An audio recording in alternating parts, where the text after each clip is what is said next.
नमस्कार, जय हिंद साथियों। कैसे हैं आप सभी। देखिए, एक बहुत बड़ी अपडेट भी बोल सकते हैं या आप बोल सकते हैं कि डाटा जारी किया गया इकोनॉमिक्स टाइम्स के ऊपर और जीडीपी को लेकर।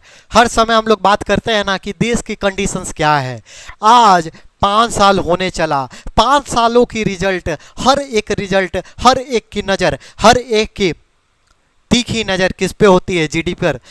जीडीपी पर, ग्रोस डोमेस्टिक प्रोडक्ट जिसको पूरी तरह से बोला जाता है। तो इस बार का जीडीपी देखिए, लाइव रियल जीडीपी जो जारी कर दिया गया है फाइनेंशियल ईयर 2024 का, और जीडीपी में अच्छा खासा ग्रोथ, बेहतरीन ग्रोथ देखने को मिला है। 8.2, जी हाँ, 8.2 जीडीपी भारत की दर्शाई गई है, देखने को इस बार मिलेगा। टारगेट कितना था? देखिए, इस बार का टारगेट जो था 7% आपका फाइनेंशियल ईयर 2023 का था, और इस बार 8.2% आपका फाइनेंशियल ईयर 24 का क्या है, तो आपका जीडीपी जारी किया गया। ये इंडिया का आप देख रहे हैं, India Q4 GDP live update. Q4 मतलब क्वार्टरली फोर मतलब क्या होता है? जनवरी, फरवरी, मार्च, ये तीनों का मिलाकर क्वार्टरली, जनवरी, फरवरी, मार्च, अप्रैल, ये तीनों का मिलाकर क्वार्टरली फोर का जीडीपी जारी किया गया। और ये जीडीपी में ग्रोथ इस बार देखने को जो मिली है 8.2% इस बार की जीडीपी है। आइए पूरा चर्चा करते हैं। पहले देख रहे हैं आप ये जीडीपी, तो पहले समझ लेते हैं इस जीडीपी को जारी कौन करता है। तो देखिए, एक ministry of statistics and program, जी हाँ, ministry of statistics and programme के अंदर में national statical officer, national statical NSO जिसको बोलते हैं शॉर्ट फॉर्म में, उसके अंडर होता है नेशनल अकाउंट्स डिवीजन। ये जारी करता है आपका क्या? जीडीपी। तो आप ध्यान रखिएगा, ministry of statistics and programme के अंदर में NSO और NOCO में के नेशनल अकाउंट्स डिवीजन के द्वारा ये जारी किया जाता है क्या? तो जीडीपी। इस बार का GDP quarterly estimated for GDP for Q4 2023-24 आपको यहाँ पर देखने को मिल रहा है। यहाँ पर आप देख रहे हैं, यहाँ पर कितना जीडीपी, तो देखिए 7.8 का ये टारगेट ऐसा माना गया था कि इस बार का जीडीपी 7.8 रहेगा, लेकिन 7.8 नहीं रहकर इस बार का जीडीपी हुआ है 8.2% का। जी हाँ, यानी जीडीपी में अच्छा खासा आपको ग्रोथ देखने को मिला है। कितना हुआ? 8.2। टारगेटेड कितना किया गया था? 7.8 का टारगेट था कि इस बार का जीडीपी का टारगेट क्या रहेगा?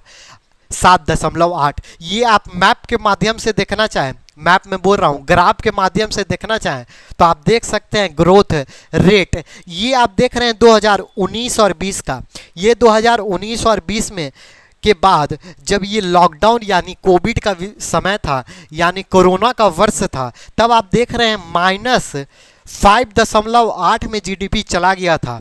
उसके बाद जीडीपी अचानक से बहुत ज़्यादा बूम कर 9.7, और फिर पिछले साल 2022-23 में जो जीडीपी हमारी थी 7% था, और इस बार का फिलहाल जीडीपी 23-24 का जो जारी किया गया उसमें आप देख सकते हैं इस ग्राफ में 8.2 की जीडीपी हुई है। आखिर देखिए, ये जीडीपी कैसे, कौन से सेक्टर से क्या आया है, उस पर भी थोड़ा सा हम लोग चर्चा कर लेंगे। ये पूरा आप टेबल देख सकते हैं, और इस टेबल में देखिए, आपको मैं जीडीपी के थोड़े सा फॉर्मूला ही बता दूं तो जीडीपी निकलता कैसे है। तो जीडीपी देखिए C+G+I, यानी एक्सपोर्ट माइनस इंपोर्ट, यानी कंजप्शन, फिर गवर्नमेंट एक्सपेंडिचर्स कितना हुआ है, फिर एक्सपोर्ट माइनस इंपोर्ट करते हैं तो हमारा जीडीपी निकलता है। उसके बाद कुछ फॉरेन का इन्वेस्टमेंट और ये होगा। तो ये देखिए ना, तमाम चीज़ें जीडीपी यहाँ पर आप देख रहे हैं।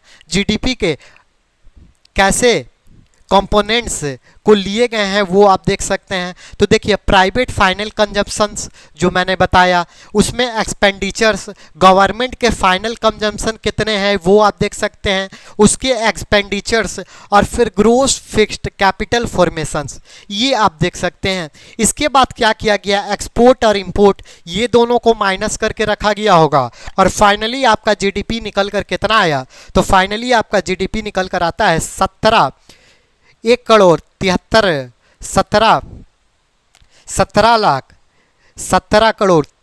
38 लाख के लगभग ये जीडीपी का यहाँ पर आप देख सकते हैं। जीडीपी ये आपका साफ साफ दिखाई दे रहा है। उसी तरह 2022-23 का आप देख रहे होंगे, तो 2022-23 का आपको जीडीपी क्या दिखाई दे रहा होगा, तो 2022-23 का 1,60,71,429, और इस बार 1,73,81,722, यानी पहले 7% था और इस बार 8.2%, यानी 1.2% की इस बार वृद्धि देखने को आपको मिली है। इस तरह से आपको देखिए एनुअल जीपीए यानी ग्रॉस वैल्यू एडेड, इसको भी थोड़ा सा आप समझ लीजिए कि आखिर इस जीडीपी में, इस बार के जीडीपी के जो ग्रोथ हुआ है, इसमें किस सेक्टर का कितना योगदान रहा है, आप ऐसा सिंपल भाषा में समझ सकते हैं। यानी ग्रॉस वैल्यू एडेड, किससे कितना वैल्यू लिया गया है, तो इस पाई चार्ट के माध्यम से आप आसानी से समझ सकते हैं। देखिए इस बार का जो सबसे ज़्यादा आपको दिखाई दे रहा होगा, इस 23% जो फाइनेंशियल, रियल इस्टेट और प्रोफेशनल सर्विस से, इस सेक्टर से 23% जीबीए यानी ग्रॉस वैल्यू एडेड किए गए हैं।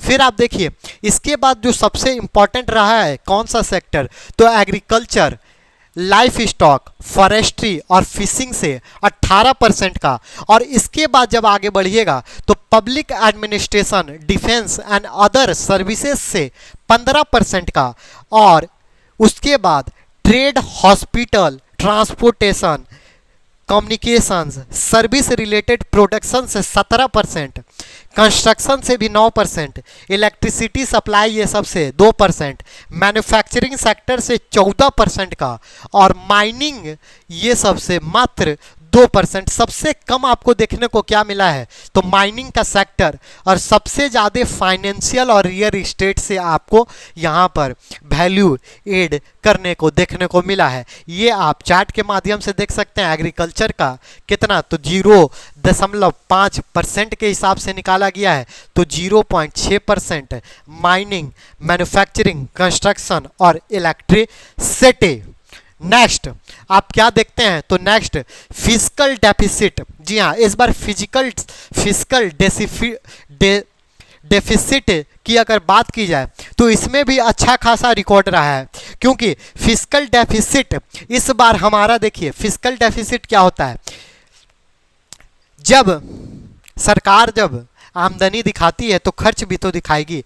तो आमदनी से ज़्यादा जब आदमी खर्च करने के लिए सोचता है, सरकारें करती है, यानी 1,000 आमदनी है, आप 10,000, 2,000, 3,000 खर्च कीजिएगा, तो उसको बोलते हैं फिजिकल डेफिसिट। तो देखिए physical deficit at 5.6%, lower than government target 5.8, यानी टारगेट कितना था 5.8 का, अब फिजिकल डेफिसिट में सिर्फ कितना हुआ 5.6 का। यानी ये भी अच्छी चीज़ है कि फिजिकल डेफिसिट भी अच्छा रहा है, यानी आने वाले समय में क्या भारत को बोरोइंग ज़्यादा करने की ज़रूरत नहीं पड़ेगी, क्योंकि उनके पास बहुत ऐसे फिजिकल डेफिसिट में आपके टारगेटेड जो मनी थे उससे कम ही हो पाया है, यानी बोरोइंग की इस बार स्थिति पैदा नहीं होगी। तो ये था जीडीपी का पूरा रिपोर्ट, जो जीडीपी जारी किया गया। आपको समझ में आ गया होगा जीडीपी क्या होता है, मैंने जीडीपी निकालने के भी तरीके बता दिए, और जीबीए ग्रॉस वैल्यू एडेड